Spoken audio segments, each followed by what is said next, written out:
Welcome to 60 Skills, and get ready for your daily dose of magical, meditative, and yogic wisdom.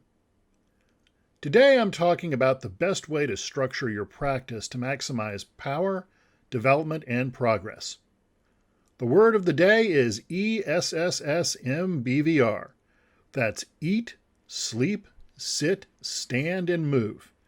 You can even add a BVR on the end if you want for breath, resistance, and vibration. These are all different ways to train the magical, meditative, and yogic arts, along with all the methods to be applied. So, let's get started with a discussion of eating, otherwise known as the rites of the Eucharist for all of you uninformed heathens out there. Holy food is a big part of most religions, and even more than a few magical ritual systems as well.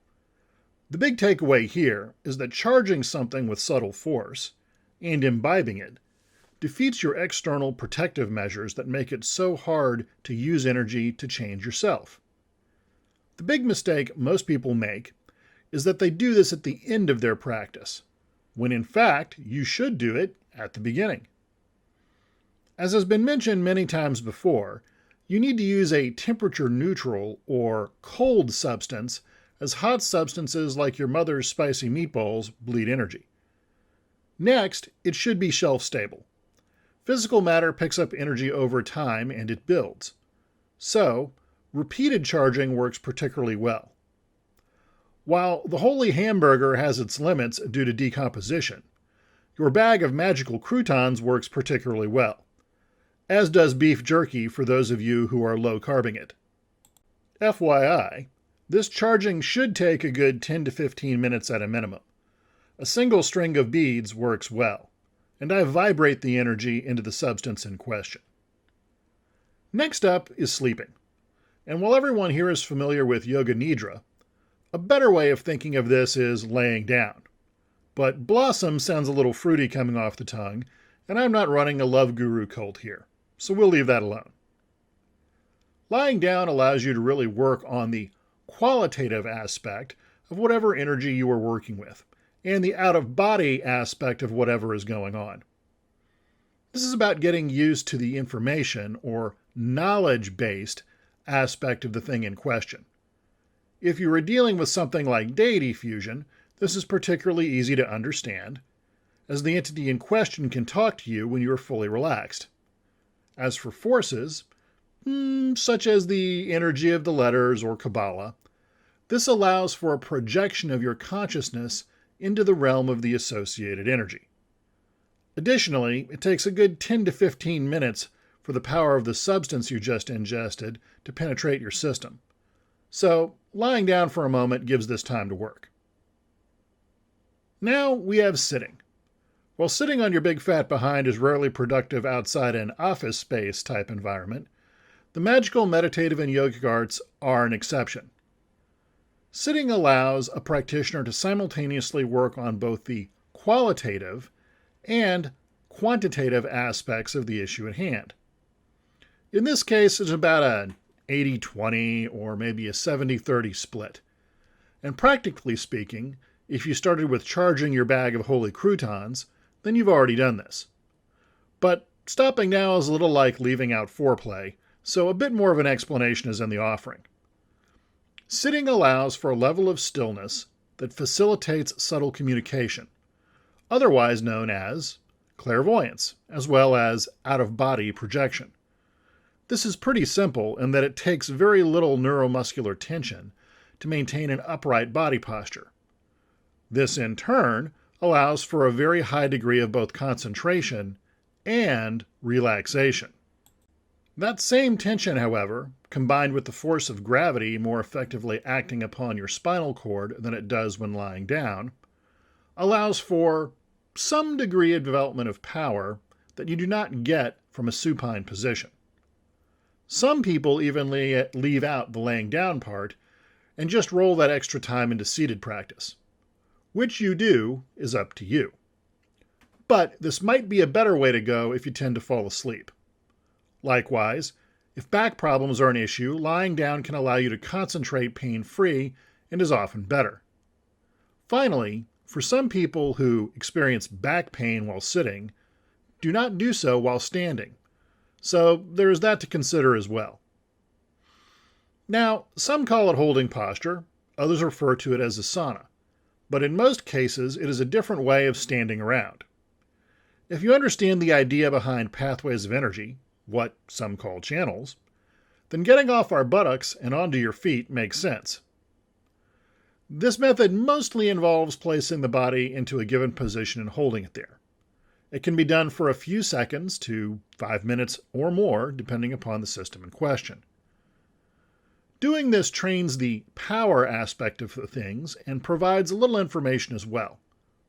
So consider this the 70-30 split favoring the quantitative side. While you can gain knowledge this way, the added tension caused by supporting your body weight makes this more of a challenge. In other words, it's hard to pay attention to the subtle world when all you are really thinking is, damn, my shoulder hurts. But this does allow all the stuff you've been getting a hold of to further penetrate your tissues.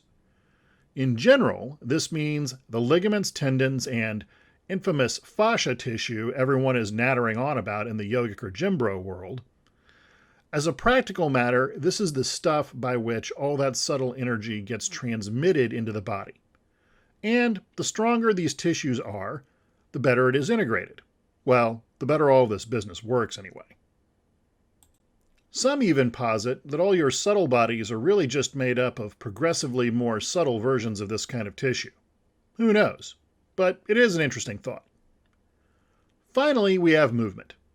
Sure, maybe you've been Tai Chi'ing it for 30 years, or you are the mother of all hot body yoga asanas, or really just into ballroom dancing.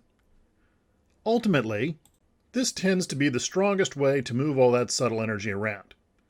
Any ballerina who has ever been carried away by the spirit of a performance knows what I'm talking about. As do Tai Chi players who find themselves being slammed through the postures of their long form by the strength of the energy involved. In any event, generating energy and pushing it through your tissues by using movement is one of the strongest ways to build strength at something. It almost exclusively imparts the quantitative side of things, although if your clairsentience is really on point, then you can gain some information as well. Generally, this comes across as intuition regarding the issue at hand. For those into sports or competitive environments, this tends to take up most of their time. Looking up research on reaching flow states can provide some interesting reference points into the meditative game as well. This is also where rituals can play a big role too.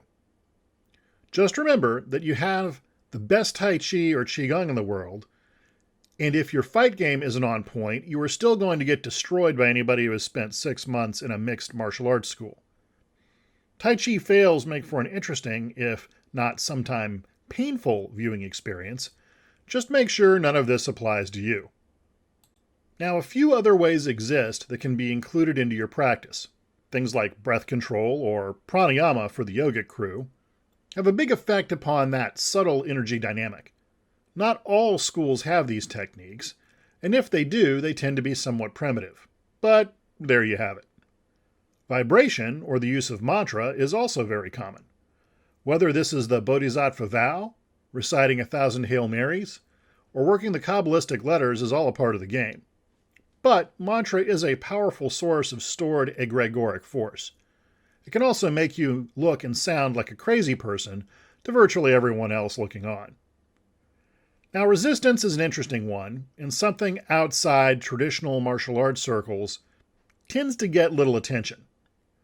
Particularly when combined with posture isometrically, or movement dynamically, it can absolutely amp up the energetic side of things. Anyone who has ever caught a pump in the gym can attest to this, as can someone who has engaged Fa-Zhen and launched their training partner 10 meters across a park. But the BVR business can fill whole books by itself, so we'll leave it alone for now. If you want a comprehensive way to put all of this together, come check out SixtySkills.com or Perseus Arcane Academy via the 60Skills Master or Kabbalah courses. Details are in the text box below the video. Train hard and be well.